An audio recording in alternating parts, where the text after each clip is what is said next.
اللهم صل وسلم وبارك على سيدنا محمد وعلى آله وصحبه وسلم. هنعمل مع بعض النهاردة صينية كنافة بالمانجا، أحلى مانجا اسماعيلاوي معانا النهاردة هنعمل بيها كنافة.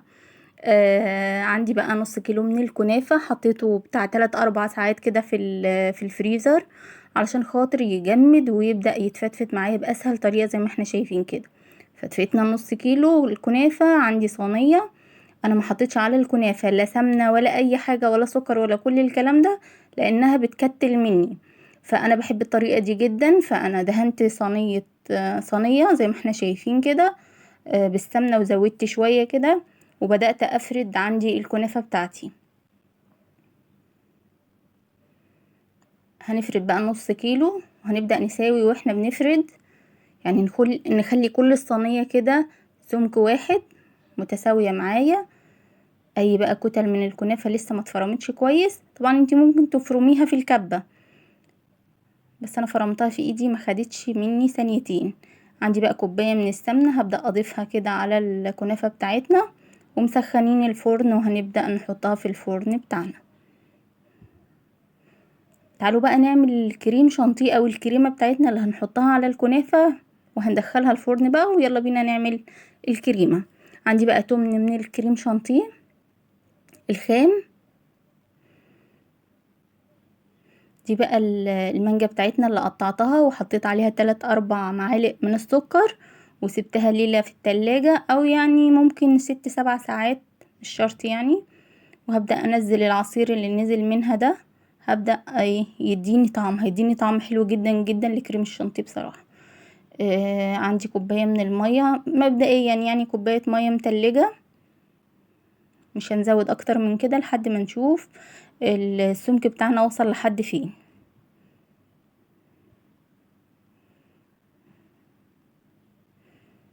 نقلب الاول وبعد كده نبدأ بالضرب بسرعة عالية.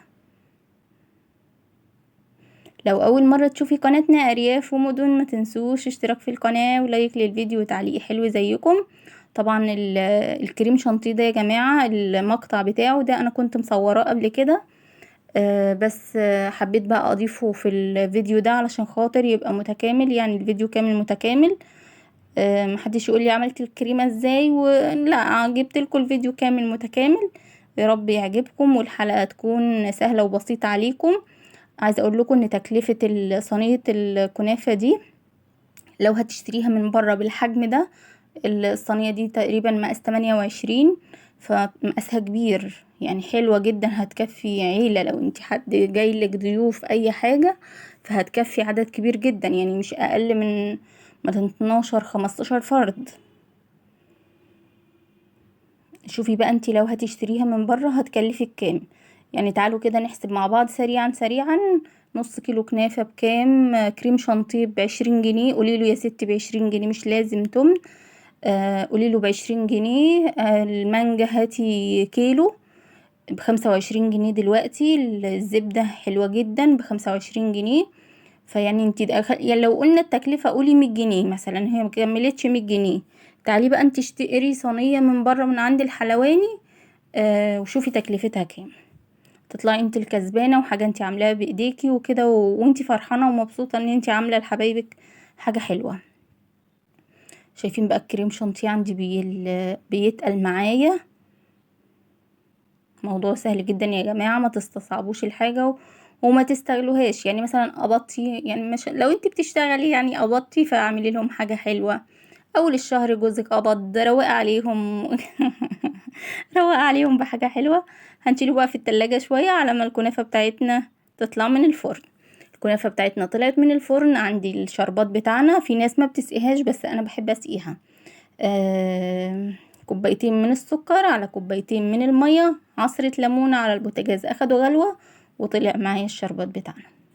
طبعا انا بغطي الكنافة بتاعتي بعد ما بسقيها على طول عشان تطلع معايا طرية، لو ما غطيتيهاش هتطلع معاكي ناشفة. فطبعا انا بحب الكنافة بالكريمة او بالكنافة بالمانجا، يعني انا بحبها طرية. حابة انتي تخليها ناشفة براحتك.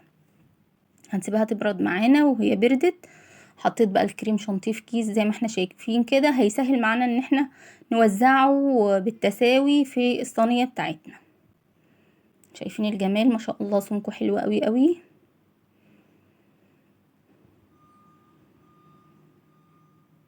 بعد كده هنفرده بمعلقة، حاجة كده سهلة وسريعة وجميلة ولذيذة، وعايزة اقول لكم طعم كده في منتهى الجمال وفي منتهى السرعة.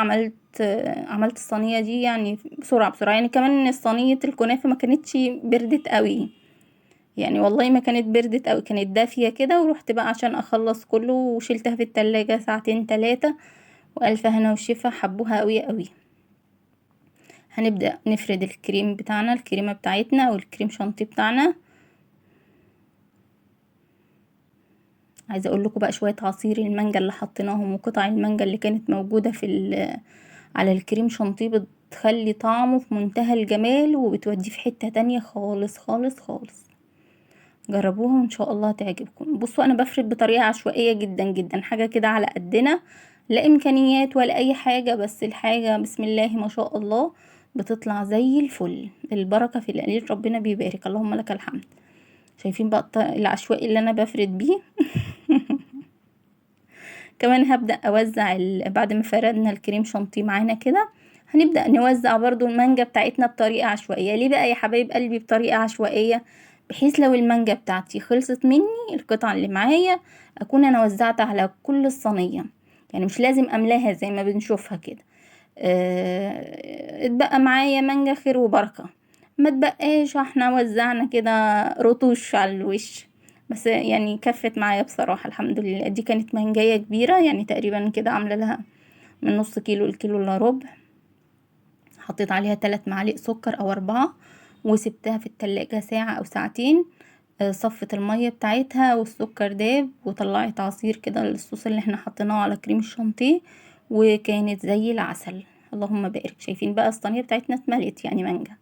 طبعا في ناس بقى بتعملها شرايح رفيعة وبترصها بطريقة معينة، لا لا احنا ما عندناش الكلام ده، احنا قطع مكعبات وحط على الصينية وزي الفل راضيين. حاجة زي العسل كده، بسم الله ما شاء الله. يا رب الحلقة تكون عجبتكم. وهي دي بقى صينية الكنافة بتاعتنا، سهلة وسريعة. يا رب تكون عجبتكم. ما تنسوش لو اول مرة تشوف قناتنا اشتراك في القناة ولايك للفيديو، وقولوا لنا طريقتكم في الكنافة. طبعا في طرق كتير جدا جدا جدا جدا. قولوا لنا الطريقة اللي انتوا بتحبوها. في ناس طبعا بتحمر الكنافة وبتحط على وشها بقى الكريم شانتيه، وفي ناس بتحطها في كاسات. كل واحد عنده طريقة معينة بيحبها. فدي طريقتي في الكنافة يا بنات، كنافة بالمانجا كده حاجة زي العسل بصراحة. ما تشبعيش منها، تاخدي قطعة عايزة التانية، تاخدي قطعة عايزة التانية والله. وكمان السكر بتاعها قليل جدا لاني كانت بسيط. بشكركم، شكرا ليكم، سلام عليكم.